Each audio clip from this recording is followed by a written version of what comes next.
परसानी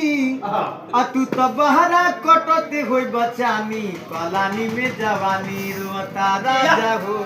पलानी में जवानी रुअता पिया बुझला न मोरे परसानी तू तो बहरा कटते हो बचानी पलानी में जवानी रुअता राजा हो पलानी में जवानी रुअता अरे बिरहा बिरोगे में रोग लगा के चल गइला परदेश में हटे न रतिया बढ़ले विपतिया बहुत बानी कलेश में बिरहा बिरोग में रोग लगा के चल गइला परदेश में हटे न रतिया बढ़ले विपतिया बहुत बानी कलेश में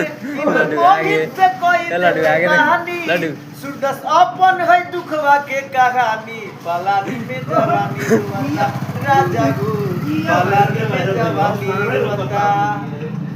अरे बिहू की के बिंदिया रोए सुरहु सिंगार बेकार भई सबके जैसन लागे से जरिया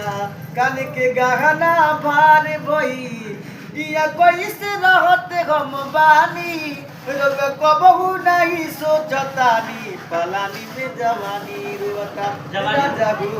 पलानी में जवानी रुअता। चलो 1 जनवरी के गाना में सुनाओ।